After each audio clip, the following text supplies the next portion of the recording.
Showing from Srkcycles.com, and today we have the legend, the big, the bad, the first gen Hayabusa. This is a 2005 Hayabusa that has been modified, custom paint job, wheels are custom, I don't know, powder coated, or I don't know how they've been painted, but they're painted. And it is a beautiful bike. It's got 16,000 miles on it. Classic Brock's performance exhaust. I've not found this out for myself, but look at the walk around video. I'm sure there's a power commander underneath this seat. I'm going to explain to you guys why this should be the first bike any new rider hops on. And the reason I'm telling that is because I've had at least 2 people, 5 people, when I'm talking about a beginner bike, you know, I'm like, start off on something small, start off on something reasonable. They all say, I started out on a Hayabusa and I'm not dead. Well, let's, we're gonna talk a little bit about that. Alright guys, let's start today with some words of wisdom. Philippians 4:6, do not be anxious about anything, but in everything, by prayer and petition, with thanksgiving, present your request to God. Alright, so for a lot of you people, the Hayabusa is a big mystery. You're like, I know it's big, I know it's fast, but that's kind of all I know about it. And I'm about to clear a lot of stuff up for you guys right now in this test drive. First of all, this is the first gen Hayabusa. They made this bike from alright, let me make sure I can figure this out. 1999 to 2007, and then in 2008 became the second gen, and they're only on 2 generations of Hayabusa, which is why you can have a 2007 Hayabusa that's still carbureted exactly like this. So what is a Street Glide, Honda Rune, Honda Goldwing, BMW K1600 GTL all have in common? 1, they're all for sale at my dealership, but 2, we would only ever use tank straps to transport these bikes. Check out tank straps, the link's below. They're for sale on Amazon. It was the exact same bike. There is no difference. Although rumors have it. Oh! I love it, man. I love it. Rumors have it that the 99, the first year of the Hayabusa came out, that they were not governed. And apparently there's a gentleman's agreement to govern the Hayabusa at 200 miles an hour, and the 99s were not. Love the Hayabusa. Makes my eyes water. So,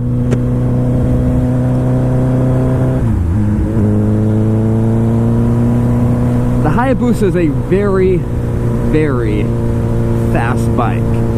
It is the choice of most people for a full-out, the starting platform of a drag racing bike. If you knew what you were doing, you can run the Hayabusa in 9s stock with no problem. 9 seconds in the quarter mile with 0 issues. If you know what you're doing. Actually, if you know what you're doing with minor mods,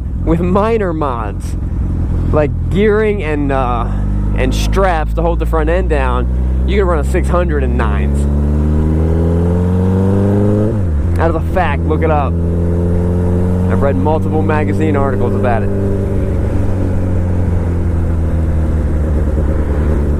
So up until a couple years ago, the Hayabusa was one of the baddest bikes out there. The ZX14 came in the mid 2000s and is also a mean bike. The biggest difference between the two is, I think, the alright, so the way the Hayabusa works, honestly, I would rather put a newer rider, if I had the choice. I had a guy's only been riding for a couple months, to put him on a Hayabusa or put him on a leader bike. You know, the classic, you know, GSXR 1000. Let's use that as the example. I would put him on the Hayabusa before the leader bike, just because the leader bike's a little twitchier. It's got more power at the lower RPMs. The Hayabusa is more, It's got its power at the top end. But let's just be honest, the Hayabusa has insane power everywhere. I mean, it is very, like, you put the Pope on this bike, he will destroy the speed limit. Guaranteed. He'll take that 65 and throw a 1 in front of it in 3rd gear. That might not be true. You might need 4th gear. So I've had so many people talk to me or make comments and they're like, and when I'm telling people how to ride bikes and I'm advising a new rider, I use the same advice that I would if I was for anything else. There's an ideal way to start off with something, and then there's a stupid way to do it. You could do the stupid way, that might work out for you. It's not the wisest choice. Most likely it won't work out for you. I've seen it a million times. If you're trying to teach a kid, a young kid, how to shoot a gun, you get him a little 22. You don't give him like a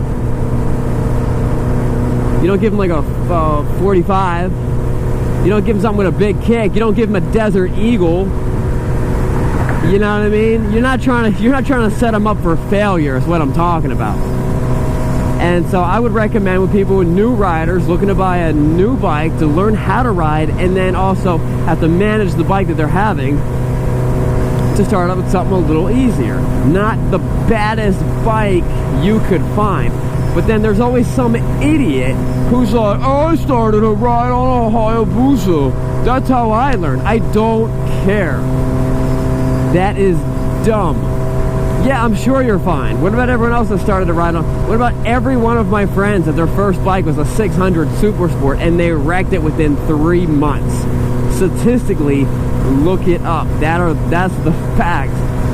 Yes, you could get, I'm sure, yes, you started to ride on a fast bike and you're still alive. That's great.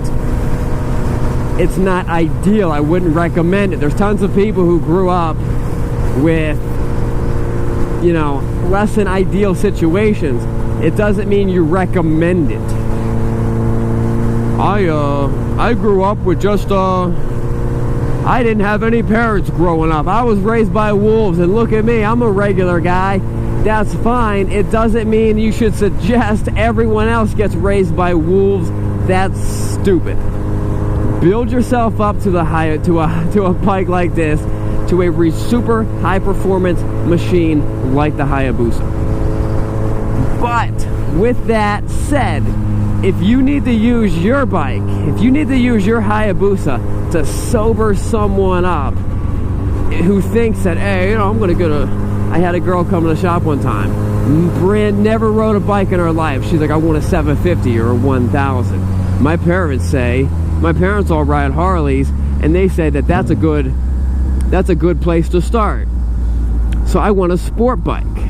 And I'm like, listen, I'll sell you a 250 or a 300, that's it. And I didn't sell her a bike because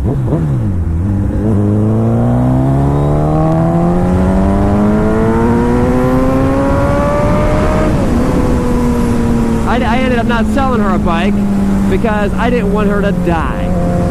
But if I had the opportunity to, I'd have said, hey, hop on the back of this leader bike.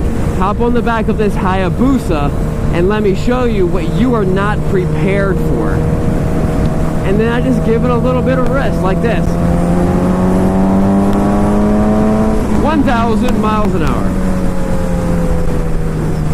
So that is why I could say maybe beginners should jump on a bike like this just to horrify them, just to scare them, and remind them that they will. I'm not saying that they won't, but they currently do not have the skill or the ability to, one, learn the mechanics of a bike, and then two, just to be able to focus while you're pulling that hard takes a little while.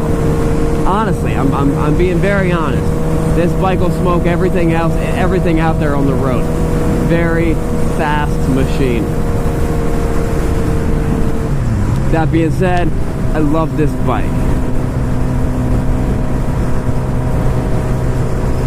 Some guys consider the Hayabusa so comfortable that they actually kind of put it in the line of a sport touring bike. I think that might be a stretch, but it definitely is it's a pretty comfortable bike. It also handles pretty good, although the second gen did get a little more nimble. It also came with fuel injection. It also came with power mode buttons. So you can go from A, B, C, and you know, you might want to drop into C mode if you're just learning how to ride on it. And I don't mean just learning how to ride a bike, I mean learning how to ride on that bike. And then once you're like, okay, I can pass C mode, then step it up. Or also it's great for rain mode. The amount of accessories that you can find for a Hayabusa are basically limitless. Tons of good work to be done. But if I had to say what the best thing about this bike is, the best thing about this specific Hayabusa is, they didn't stretch or put a wider back tire on it. That's it. That's the best thing about this bike. Okay, in top gear, in 6th gear, you just roll on the throttle and this thing just 80, 90, 100,000, you know, it really is a fun bike, really is top dog. Let's just, okay, let me go back to my point before about why this is a great bike, because it's got the same stock size rear tire, which makes it optimal for handling, and also the swing arm. Now, I will admit, a stretched swing arm can be fun, because then you can, it's fun in the sense that when you floor it, it just spins, and you can drift it a little bit better and do fun burnouts. That is fun, but in terms of actual riding, you know what, it's nice to be able to do a wheelie and actually perform and maneuver, and whew, man, this bike is good. A good ride. Oh, there's a bug in my lens. I was gonna say something else. It's gonna be super good. I forget what it is. It was something about how much I really enjoy this bike. I've seen these things on track days. They are very capable. Just, you know, if you see one on a track day, just get used to passing him in the turns and just getting destroyed by the Hayabusa on the straights. Straightaways, big, anything longer than like 30 feet. Let's go with a little scenario right here. If the question is asked, Hayabusa versus, let's say, a leader bike, the average leader bike, GSXR, Suzuki's, stuff like that, which one's gonna come out on a race? Let's say like a highway pool. In most cases that I've found, in my experience, the Hayabusa does not start to shine until the top end. Until, like, you know, let's say maybe 140, 150. That's when the Hayabusa really starts, you know, you'll probably be neck and neck, maybe even the leader bike ahead, until you get in those higher, one of the higher RPMs, but also the higher speeds. That's when the Hayabusa really starts to shine. This is a bike that's so completely different than, like, let's say an FC07,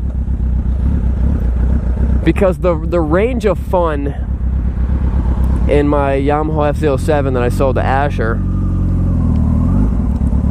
the range of fun in the FC07 was 0 to 80. And that's why I loved it. I think it was a great street bike.